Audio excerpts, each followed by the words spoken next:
Hello, I'm Anthony. Today we're going to have a conversation about scales, keys, and the value of them when we're writing our music. I've got a case study here for you. This is a piece of music that I've written recently. It's called Help Me. I wrote this piece of music for my son, who's in the process of developing a video game at the moment. And he asked me to write a piece of music that was ominous and spooky, that could basically sit in the background as a soundtrack while you're kind of sneaking through this creepy dungeon. Before we go any further, I'm going to play you 8 bars of this piece of music, so to give us some sort of context. And then we're going to not only try to figure out what scale and or key that this piece of music is written in, but we're also going to examine whether or not it's even worthwhile determining the scale or key of a piece of music. Let's just hear it first and then we'll come back and continue our discussion.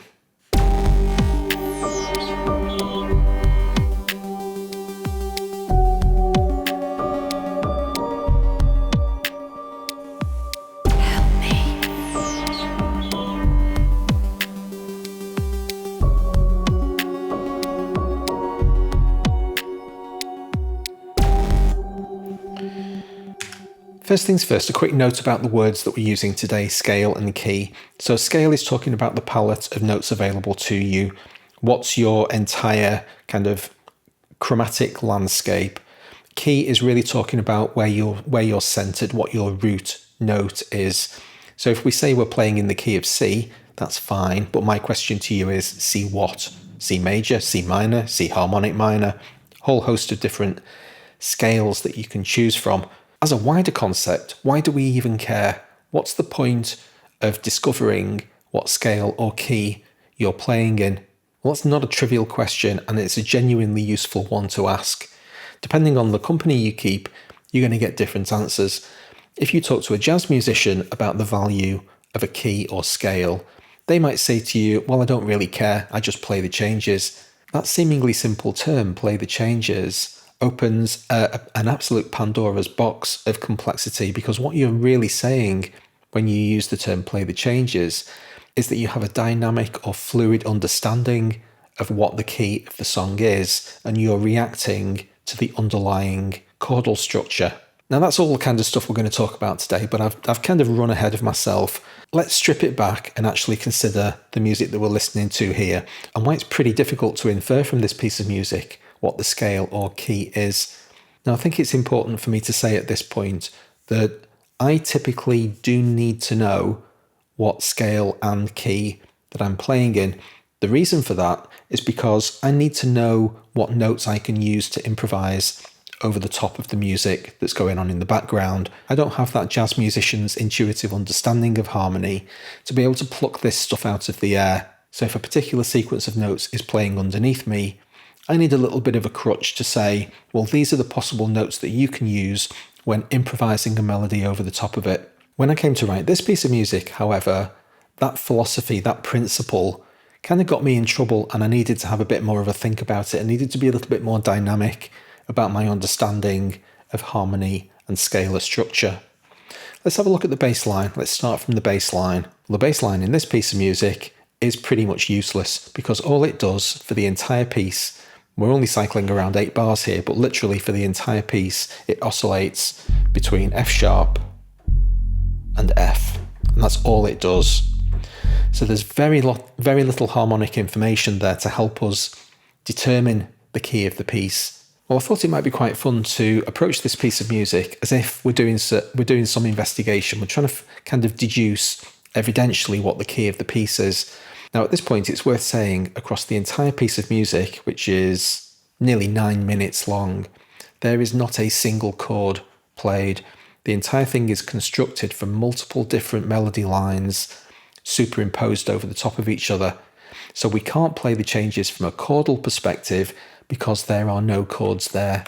So the best that we can do is try to figure out at any given moment in time what's the sum total of all of the notes, and we could possibly infer the key from there.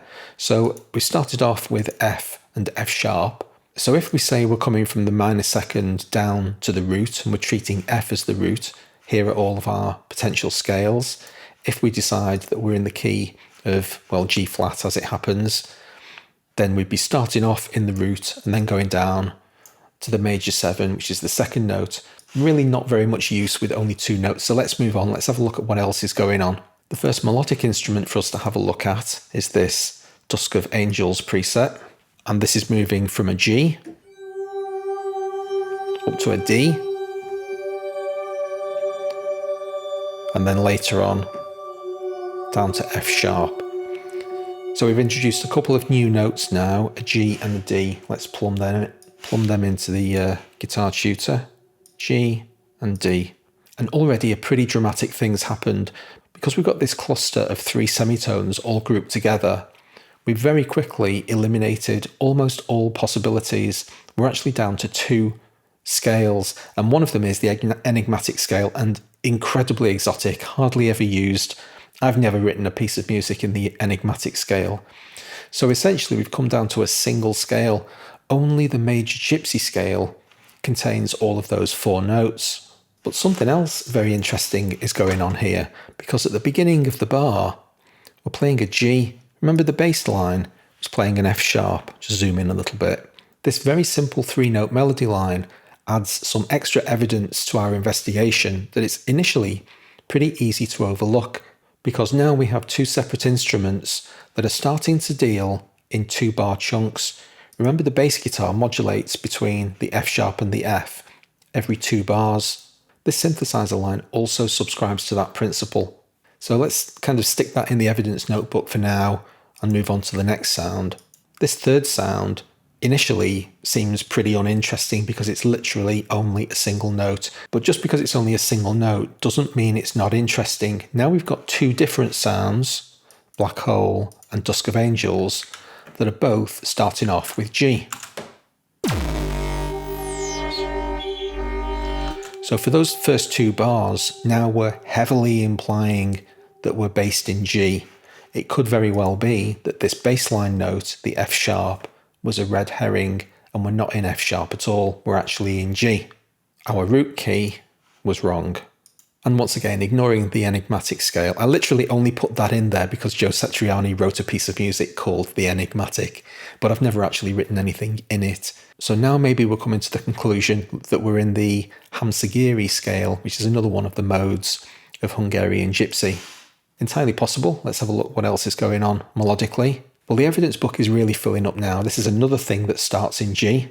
Now this sound is actually playing a sequence which uses perfect fifths. So if I play the G1, that second note is a D 7 semitones above. What that means is that when we move down to F sharp, it's also playing a note 7 semitones higher, which is a C sharp. Let's plug that in. So now we have a new note to add because the sequence is playing a C sharp. So finally we resolve down to a single scale.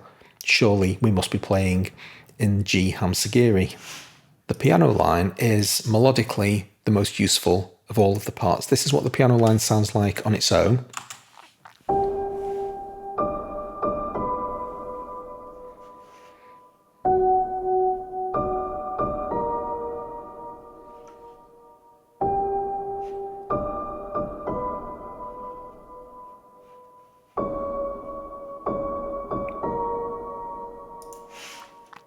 If we select the Hamsigiri scale to make it update in the interface, you can see Gs, A sharps, Bs, C sharps. Basically, every note that's in this pattern down below is in the key of G Hamsigiri. So is that the answer? Well, technically the answer is yes. Every note in this piece of music does strictly fall into the G Hamsigiri scale. Here's the thing though, that's not how I wrote it.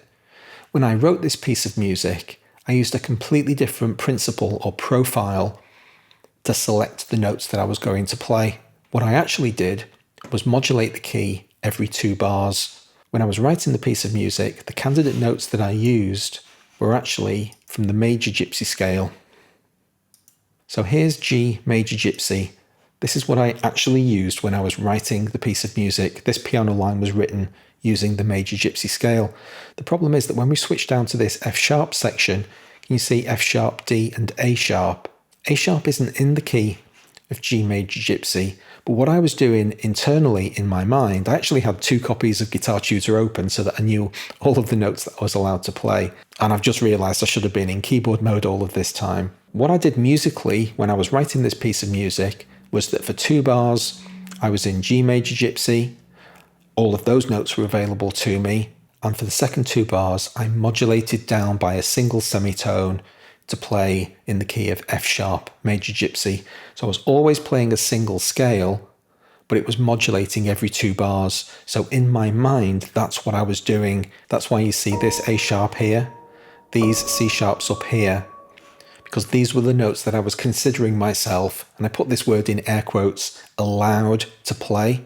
I pretty much never write a piece of music without having this internal blueprint in front of me. Which notes am I allowed to play? Because I can't play the changes, because I can't do this thing completely dynamically and simply feel where the notes are supposed to be, I need a chart underneath me. I need this scale map to tell me which notes I can play. If I'm in the key of F sharp major gypsy, I now know what notes I can play, and everything's in the right key. So why does it matter what key or scale we're in? Well, the simple answer is every single scale sounds different. Let's strip it right back to absolute basics. The C major scale. Does that sound the same as the scale I'm about to play now? Absolutely not. That's a much more exotic scale. It uses exactly the same notes, it just has a different root. I was just playing B Locrian there. When I was writing this piece of music, I had the sound of the major gypsy scale in my mind at all times, but every 2 bars, my entire mental focus was shifting by a semitone. I felt like I was moving from a key of G, down to a key of F sharp.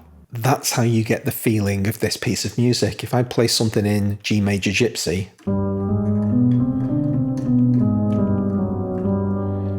and then shift the entire thing down by a single semitone,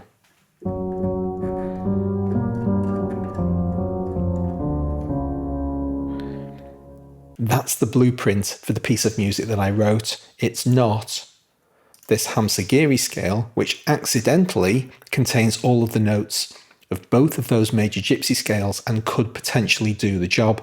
That's the G Hamsagiri scale, and it contains all of the notes that we've just been playing, but it doesn't feel or sound the same.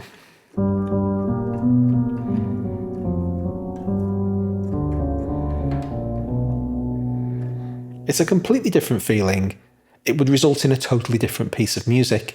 So because my perspective, my mental perspective, was modulating keys every 2 bars and using a different scale, I ended up with a different piece of music.